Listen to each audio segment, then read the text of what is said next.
It's an election 2 years overdue in a nation that's never yet experienced a peaceful transition of power through the ballot box. And yes, there is plenty of uncertainty ahead of Sunday's presidential and legislative elections in DR Congo. Staging the vote was never going to be easy in a country that, because of armed militias, remains home to the United Nations' largest peacekeeping mission around the world, one where there's right now a major Ebola outbreak in North Kivu. Add to it sometimes deadly campaign violence, accusations of vote buying, and 80% of the capital's voting materials going up in smoke last week in an electoral commission fire where arson is suspected. Organizers insist fresh materials are on the way. We'll be asking our panel about the vote and that insistence on electronic voting machines in a nation where 9% of the population has access to electricity. We're also going to ask about the main players, including one who's not on the ballot. Outgoing President Joseph Kabila is restricted by term limits with a former interior minister who's his chosen candidate. He's under EU sanctions. Will Kabila's anointed successor succeed more broadly? What next for a vast, resource-rich nation with a vibrant population of 80 million that seems endlessly bogged down by violence and poverty? Today in the France 24 debate, we're looking at Congo's high-risk, high-stakes election. Joining us from Geneva, historian Bénédicte Kumbi-Njoko of the advocacy group Likambo ya Mabele. Thank you for being with us. Remind us what Likambo ya Mabele means. It means the case for the land. Okay, thank you for being with us. Thanks as well to Julia Wono, Executive Director of Internet Without Borders, and you've been monitoring the preparations for this vote. And from Nashville, Laura Sie, who teaches at Colby College. Thank you for joining us. Thanks for having me. We reached out, by the way, to supporters of Joseph Kabila, regret that no one from his party accepted our invitation. The France 24 debate on Facebook and Twitter, hashtag F24debate. Yeah, a tense build-up to Sunday's vote. The worry extends beyond just the polling hours. When he picked up his Nobel Peace Prize in Oslo last week, Congo's so-called rape doctor, Denis Mukwege, warned about post-electoral violence. We must prevent this today. We must not wait until the 24th of December when all the candidates will use non-peaceful means to claim victory and to act. I think there are many signs today that show well that these elections will be anything but transparent, credible, and especially peaceful. Transparent, crédible, et surtout apaisé. Signs that the election won't be credible, transparent, and peaceful. What do you do then? I mean, do you see those signs, by the way, Julia Wono? Unfortunately, yes, from what we've been witnessing, either on the internet but also outside of the internet. We're specifically focusing on the amount of activists, of democracy activists who have been, and human rights defenders who have been arrested in the past few weeks, or some of them who have been victim of targeted killings in the past few months. So there is a very tense situation in the country at the moment, which suggests that, unfortunately, like in the past few, like it has been the case in the past few months, there will be tensions, and the regime is likely, probably, to use these tensions to further either repression or either censorship, which interests us at Internet Without Borders, because we remember that in December 2017 and beginning of January 2018, internet connectivity was shut down to prevent people from demonstrating, from interacting with each other, from sharing videos of alleged army and police human rights violations. So there are unfortunately, many signs at the moment which suggest that the current power is probably not well prepared to face public discontent or to face possible possible. Is there problems with tangible elections. evidence of that they could, for instance, shut down the internet? Unfortunately, the evidence rely in the past experience. We have never seen so far the Congolese government agreeing to let people express themselves freely, either it be citizens or either it be opponents. Recently, Martin Fayulu was accusing the regime of preventing him from campaigning in the country. As I was mentioning, we work a lot with civil society organizations who are complaining about their activists being arrested and some of them being tortured. So there is very bad history by this regime with regards to internet access and with regards to free expression during tense political times and specifically during elections. Benedict Kumbi-Njoko, are you wary ahead of Sunday, or are you looking forward to this day finally coming? It's 2 years overdue. I think that all the situation in the Congo is worrisome whenever there is an incident, and I want to call these elections an incident. But I would like really for us to focus on something that I think is quite important to understand what is at stake in Congo. I think that we need to say something. Congo has to be considered as a failed state. It is a state that has been militarily, politically, economically, and socially destructed. This kind of state cannot respond to the needs of its people. It is not able to protect and defend its own people against violence, but it produces itself violence, injustices against its own people. And I think that the tyranny in Kinshasa is pulling the strings to keep Congo in the abyss until maybe it is balkanized. And it is also quite interesting to see that one of the major campaigners who advocate for that balkanization of Congo is now the U.S. Special Envoy in the Congo, Peter Pan. So what I want to say here is that we can't expect those who create the problems to try to put the country in a viable place. They can just put it in a terrible place like Congo. Are you sorry the election's taking place? Well, I've never seen this election taking place because for me, all this process is flawed and is vicious. This is a parody of elections. If some people want to call it elections, they can do so. But I don't see any elections in Congo. I see people trying to hang on to power, and I see people trying to access power. But I don't see elections as a mean to give back power to the people of the Congo. Not, unfortunately, no. Laura Sia, do you share that view?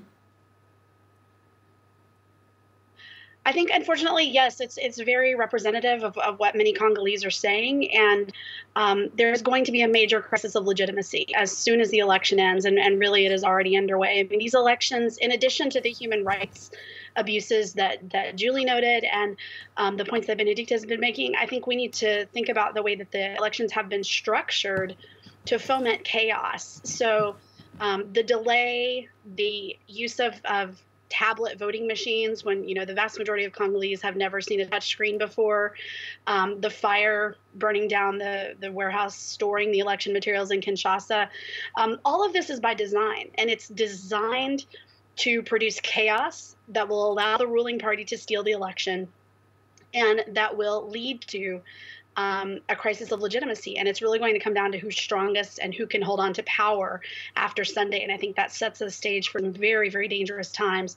And so it's not hard to see why people are not particularly excited about that. What most Congolese want are free and fair elections. They want the right to choose their leaders in a free, fair, and legitimate way. And they're not getting that. And so you are seeing widespread disappointment and disillusionment with the system already. Let's go over some of the main players who are on the ballot. At a recent rally in Lubumbashi, Kabila's anointed candidate Emmanuel Ramazani Shadari went fishing for votes in the outgoing team's stronghold.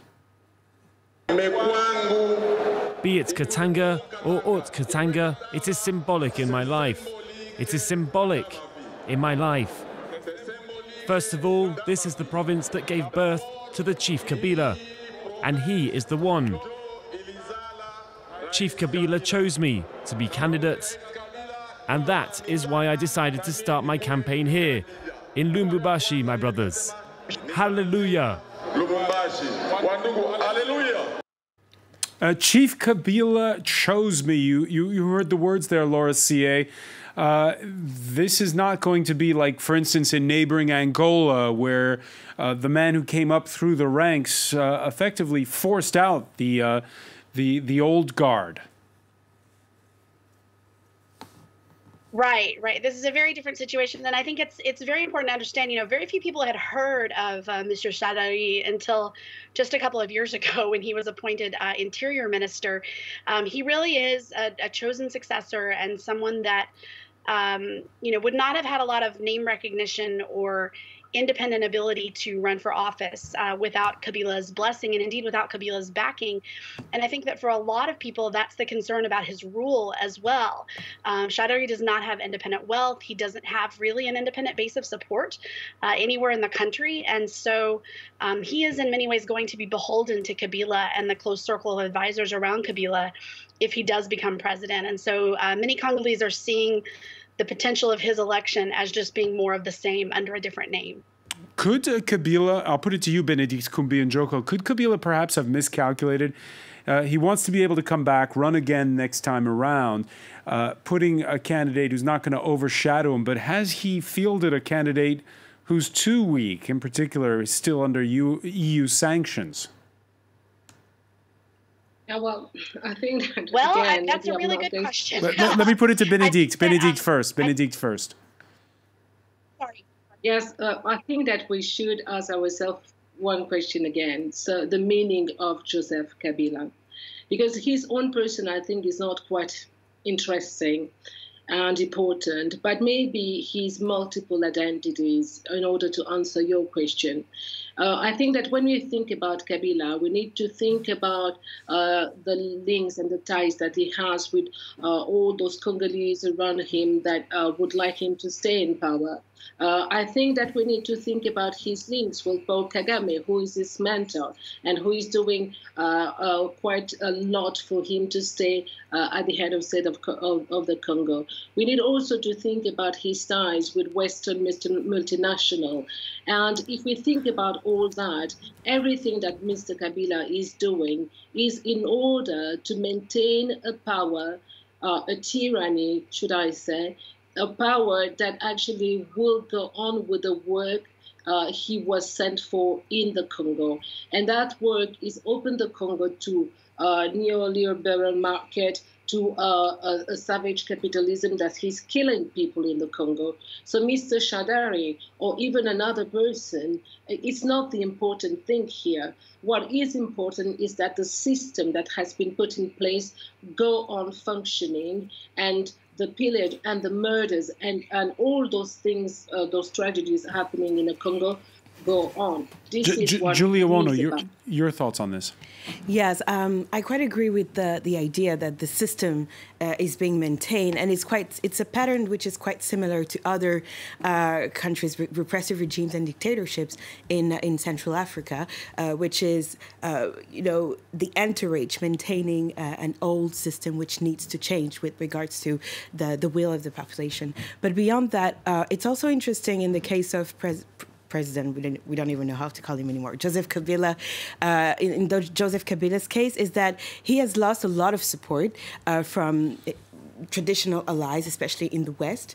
But it seems that increasingly he's also playing with some of the geopolitical movements that are happening in the region, and I'm thinking specifically about new powers who seem to have interest in also playing a role, and I'm thinking more specifically about Russia, which has a growing stake in neighboring CAR. Absolutely, which has giant stake in the CAR, and which is increasingly trying to enter the DRC as well. Sergei Lavrov, the foreign minister, met DRC's Kabila's vice minister a few months ago in Moscow to discuss the tightening of military links between the two countries. So this is also a dynamic which is important, which plays an important, which is an important signal in what was said at the beginning, which is it seems that a lot is being put in place to either say, okay, it's either we continue this way, or either if there is a will to change, it's going to be chaos, and that's quite frightening for a region which has already been quite unstable. And again, if we add the technological debate that I was trying to introduced at the beginning, and specifically with regards to the important penetration of the ability of people to use and to express themselves through the use of social media platforms, it's important to pay attention to certain signals and to ask ourselves to what extent these platforms can be used in the way they have been used elsewhere, but this time not to disrupt an election, but this time to sow chaos in a country which is already very unstable. Very unstable. The opposition, well, it's divided, but alliances have been forged. It's not as splintered as it could be. Vital Kamerhe bowing out in favor of Felix Tshisekedi. He's the son of the late political veteran Etienne Tshisekedi.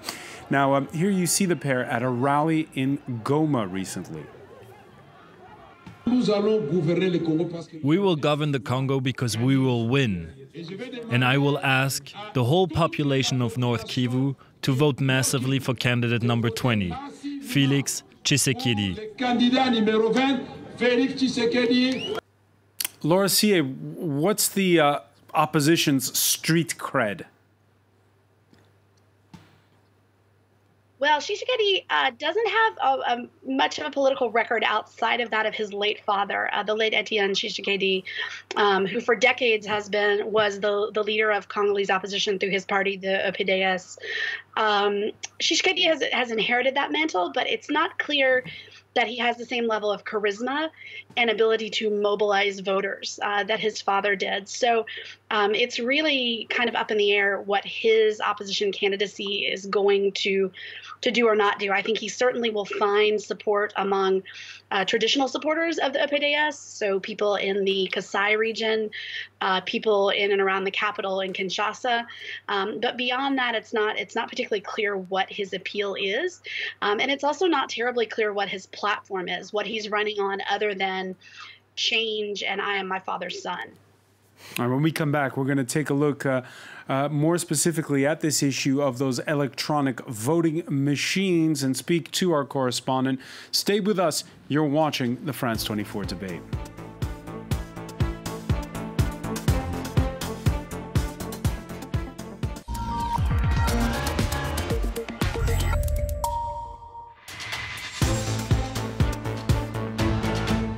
Welcome back, or welcome if you're just joining us. It's the France 24 debate and the build-up to Sunday's presidential and legislative elections in the DR Congo, 2 years overdue. As we've been discussing in part one, they've been fraught with violence, intimidation in the build-up to that vote. With us to talk about it, historian Bénédicte Kumbi-Njoko, who joins us from Geneva. She's with the advocacy group Likambo ya Mabele.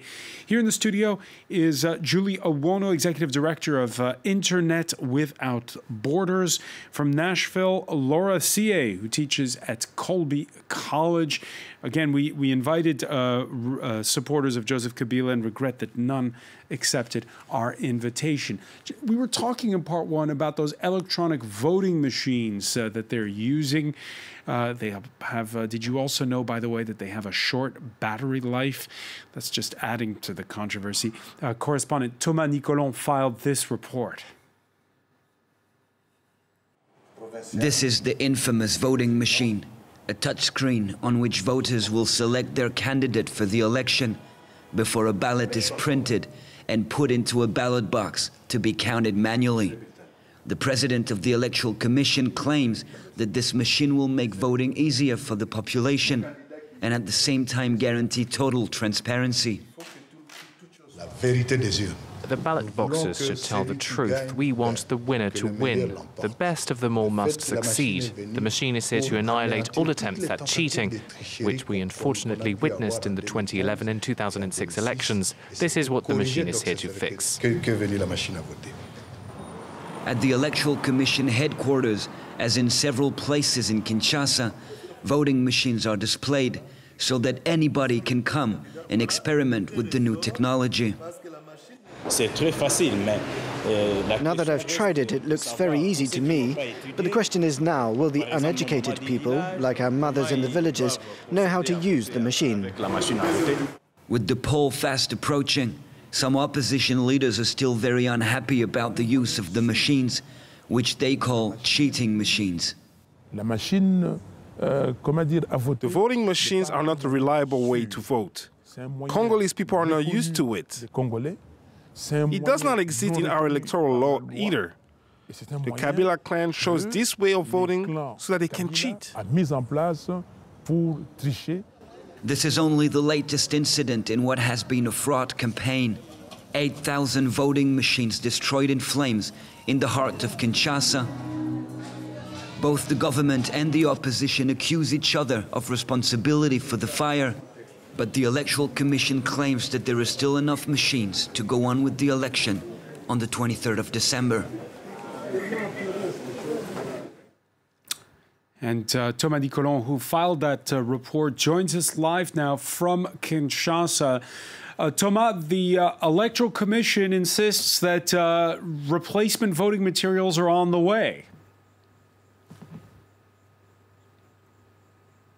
I spoke to the Electoral Commission just a few minutes ago, and they guarantee that the election is going to be held on the 23rd of December. Part of the machines are already back in Kinshasa, and more machines are going to be brought back to Kinshasa tomorrow and the day after that. Now, the machines that were burned in the fire the Electoral Commission says that they had bought enough machines, enough extra machines to replace just in case something would happen with the gear. And since almost all the machines for the city of Kinshasa were destroyed, all the replacement machines were outside of Kinshasa in other provinces. And now half of these machines are here, and the other half is going to be brought back before the election. There will be an election next Sunday. This is what the Electoral Commission says.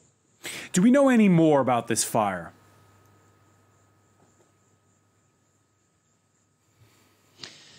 Nobody really knows, and we will probably never know. Both the government and the opposition accuse each other of responsibility for the fire. What we know, the odd aspect of it all, is that this warehouse where the machines burned is right in the center of town, right in the center of Kinshasa, in one very secure area, very close to a military camp. So a lot of people are wondering how it's possible that people could set this warehouse on fire. The 4 policemen who were guarding the warehouse were sent to a judge to explain themselves and say what they had seen. But so far, nobody knows exactly what happened. The opposition says that the government is trying to postpone the election again, but the government is saying that the opposition is not ready for the election, so they're trying to postpone any way they can. Benedict Kumbi-Njoko, we heard in that report by Thomas, the opposition candidate Martin Fayulu, who's considered the other big opposition candidate. He was saying how this just isn't in the culture in our country. What do you do when you're the opposition? Was it right to go to this election? I mean, for me, no, it was not right to go to these elections because. Go ahead, Benedict. Because I think, as your reporter Thomas Nicolon said, people are very cautious about these machines. It is not a machine that was supposed to be used if we read the electoral law. And moreover, I think it is not right to go to this election because we need to stop with the lies in Congo. I was saying before that we need to talk about the meaning of Joseph Kabila and who is. I think that some people have been clearly stating what the role of Mr. Kabila was in the Congo. So I don't understand that people consider this man until today as a president, a person who can organize elections in the Congo. And they have shown I think that we have now, let's say, 17 years with Mr. Kabila, and in 17 years, there never was a will to put Congo out of this tragedy. Nobody assessed these government asked for the policies they've been leading all those years. Nothing is said about that. And before we talk election, maybe we need to assess that regime first. And this is not done. And I think Congolese people are going to suffer tremendously again this 23rd and after the 23rd, because I think that the right questions are not asked, and that the politicians in the Congo are playing a bad game. It's a damned if you do, damned if you don't situation, Julia Wono, because how many elections have you and I seen in Africa where the opposition boycotts, and yes, the vote can be seen as illegitimate, but time passes and we forget about the election and the president stays. So what do you do when you're an opposition party in a situation like this?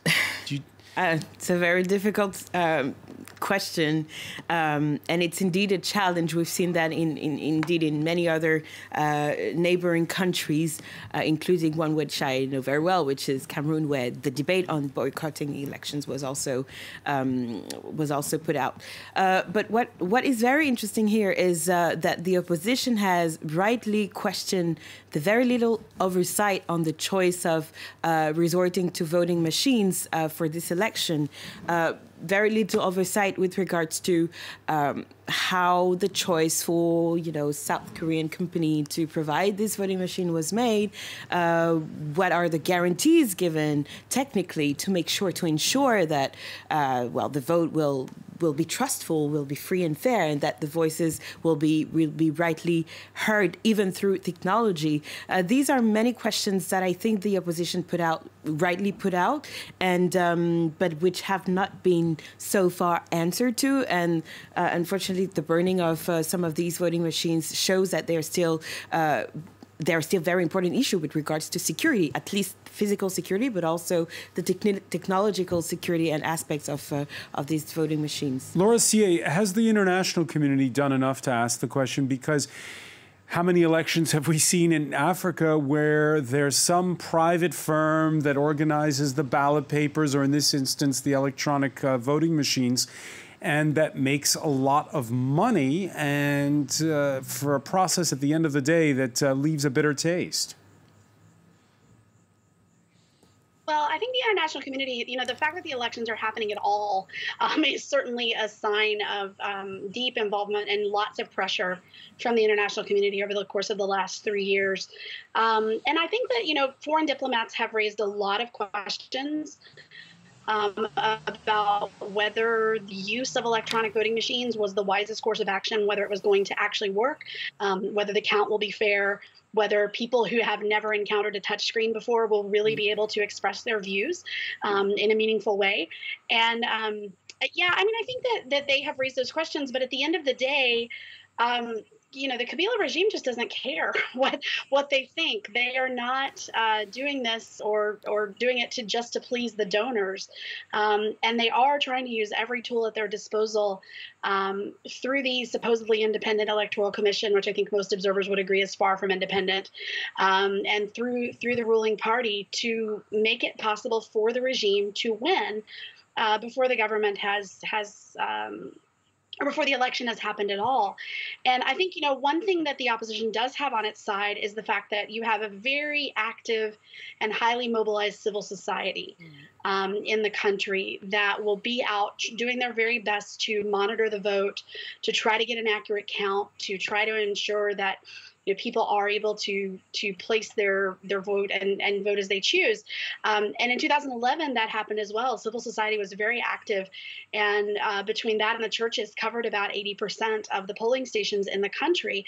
That's one of the reasons that there are major questions about the legitimacy of the outcome of the 2011 election, is because it didn't match up what civil society found and what the government claimed. But it's an extraordinarily difficult position. And I don't think at this point anyone expects it to be free or fair. Laura Sié, your research, a lot of it has been on how the Congo grapples in areas where the state has basically eroded, or where there is no government presence or not much of a presence. You've just described the importance of civil society. There's also the importance of the church. Does that mean Congo has within itself perhaps reason to hope? Yeah, I am. I'm ultimately optimistic about the Congo. I'm not optimistic about the current leadership, but I do think that you have, Congo is an extraordinarily young country. A very large percentage of the population is under the age of 25, and even large percentage under 18. And these are people who want their government to work. They want democracy. They want leaders who will be, just and fair in the way that they use resources. They want to be well governed. And I think that, we see through things like the protest movements that have risen up over the past 2 or 3 years, over the timing of the elections, over the human rights abuses being committed by the government. People are fed up, and they're not going to put up with this anymore, and they are willing to put their lives on the line and go out and protest and risk arrest, risk death. And those it's terrible that that's what it takes, but those are the elements that it may take to ultimately bring real democracy to Congo. And so, yes, in the long run, I am optimistic. Thomas Nicolon, you filed a report for us on the role of the church in Congo in the build-up to this election. Just how much of a role does the church play in that regard?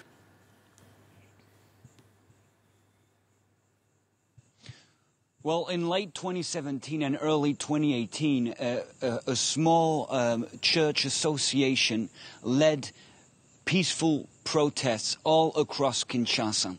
And when a few days before that, an opposition leader had called on the people of Kinshasa to march in the city, and nobody basically was present. But a few days after that, when the church asked the people to go out and peacefully march to ask Joseph Kabila to step down, there were millions in the street. That tells you how much the church is influential here. Right after church, right after Mass, in early 2018, people were marching in the street with the bishops, and the marches were not even authorized by the authorities, and they had to use tear gas and live rounds of ammunition, and actually a few people died. And back then, the Kinshasa Archbishop said that the mediocre people in the government should step down. That's a strong word for a man of God, and that's how the church works here. They do say what they want to say,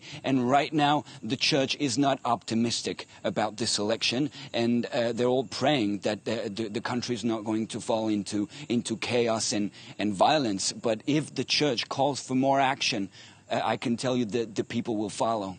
All right, and despite that pressure, again, the outgoing Joseph Kabila making it clear that he's not leaving politics. He spoke a few days ago to the Reuters news agency, where he didn't rule out a run for his old job in 2023. My role would be to make sure that we don't go back to square one.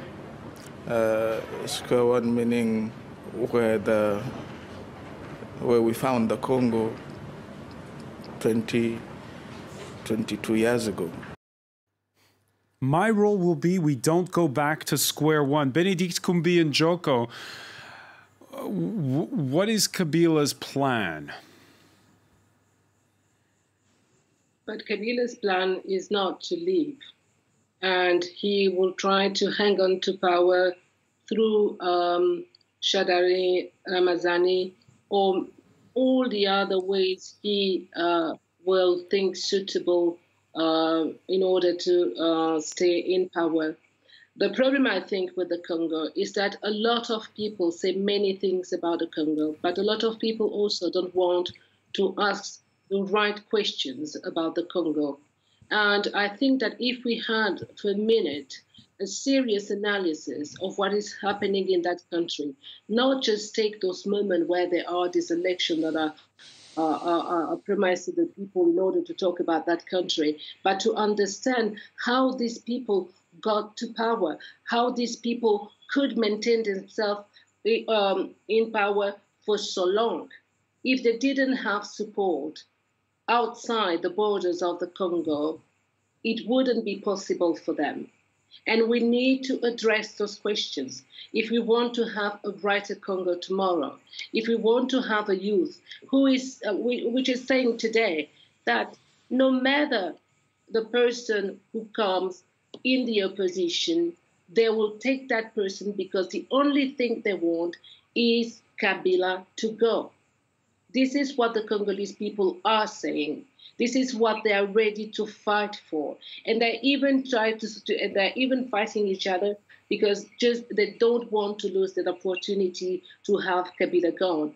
But the problem is the 23rd is a date, but then there is the 24th and the 25th, and we need to know absolutely what we are going to do at that precise moment, because we cannot afford anymore to have Congo being the prey of so many countries in the world, because most of the time we don't speak about that. We don't speak about the fact that this chaos that has been surviving in Congo for more than 20 years now is because this country has so many riches that so many countries come to plunder that country, come to nourish militias that are killing people. And that's why we have this chaos. And Mr. Kabila, he is the guarantee of this chaos for many people around the world. And if we just talk about the Congo around those elections, if we just make as if this country is a democratic country, which is not and has never been, then we will come back to you again in some months or maybe years, and we will talk again from which party should take power, which opposition group is maybe the best one to lead this country. I have to say that as a Congolese person and also as an activist, I've been seeing my friends losing their parents, sisters, and brother. We heard Mr. Denis Mukwege, Dr. Mukwege, what he said. He talked about the mapping report. He said there is a report that he's sleeping somewhere at the UN, and nobody tries to talk about that report. If we talked about that report, Mr. Kabila will be out, and the world will not ask for elections, but would ask for him to be arrested and tried. Laura Sié, just very briefly, we had 2 decades ago, you'll recall that push against blood diamonds that went worldwide. Could there be such a thing as a push against blood cobalt or any of the other precious minerals that come out of the Congo and that are, for instance, in our cell phones? What is anything being done at the international level? Yeah, certainly there's been an effort among activist organizations and advocacy groups in Europe and the United States over about the last decade to push for legislative and other matters to combat the problem of what we call conflict minerals. Now, conflict minerals are typically defined as tin, tantalum, tungsten, and gold. But in recent years, there's been a push to also include cobalt, diamonds, some of the other minerals that are found in other parts of the country, alongside those 4, which are predominantly found in the Kivu provinces and other parts of eastern Congo. There was a piece of legislation in the United States. I was a writer on the Dodd-Frank Financial Services Reform Bill in 2010. It was a mandatory reporting requirement that was designed to combat this, and the European Union. All right, we seem to be losing the connection there. Unfortunately, we'll have to leave it there. I want to thank you, Laura Sié, for joining us from Nashville. I want to thank Bénédicte Kumbi-Njoko for being with us from Geneva. Thomas Nicolon, our correspondent, who's covering the elections for us from Kinshasa. Julie Awono. Stay with us. Media Watch is next.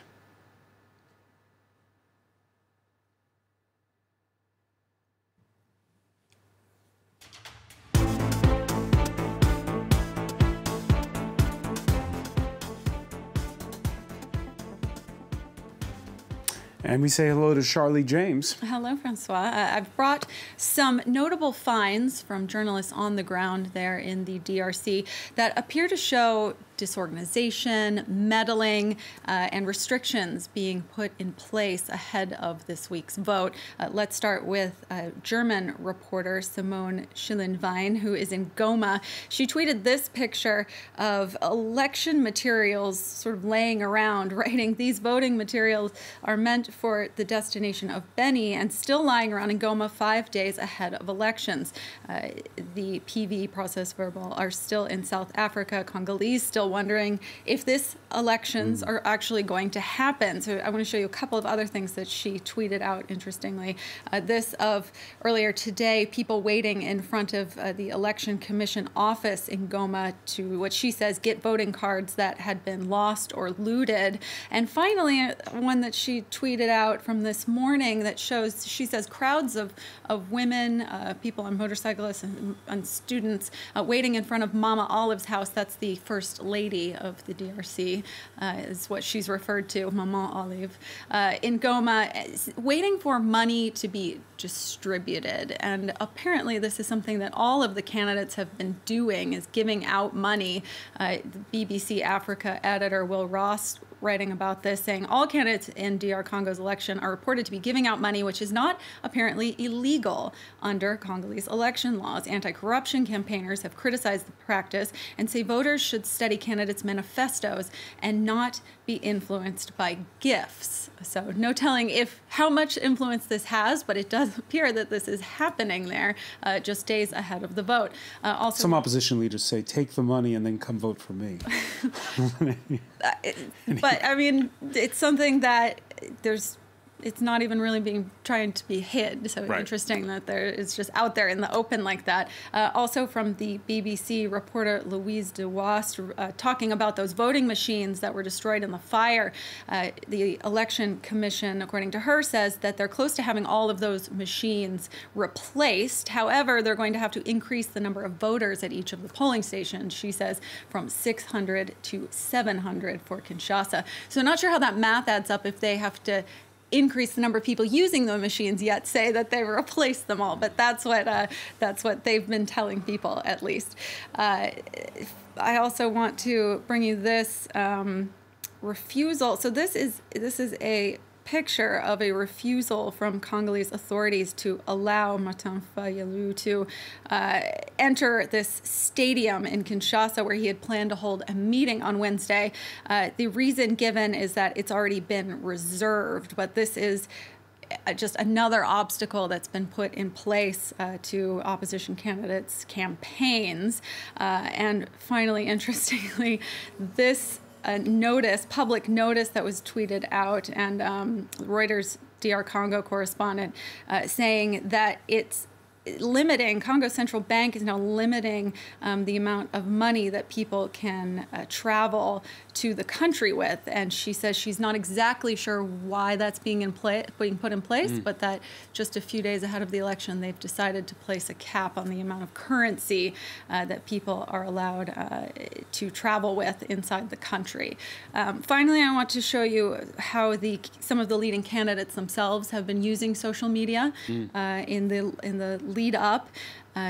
Martin Fayulu calling for a broadcasted debate between candidates. Yesterday, he's tweeted this out. Now, this is something that's never happened in the DRC. There's never been a debate like this, something we commonly see in other countries, but he says that this would be an opportunity to demonstrate the ideas of the candidates, but I mean, this would definitely be something new. The other candidates are mostly using their social media just to give an idea of how they're doing, tweeting out pictures with supporters of big crowds. And finally here, Tshisekedi posting this video on his Facebook page Sunday with the caption, "The Congolese people are hungry for change. He is mobilized for change." All right, so that's the build-up. Again, that vote taking place on Sunday. Many thanks to Charlie James. I want to thank our panel once again. Thank you for joining us here in the France 24 Day.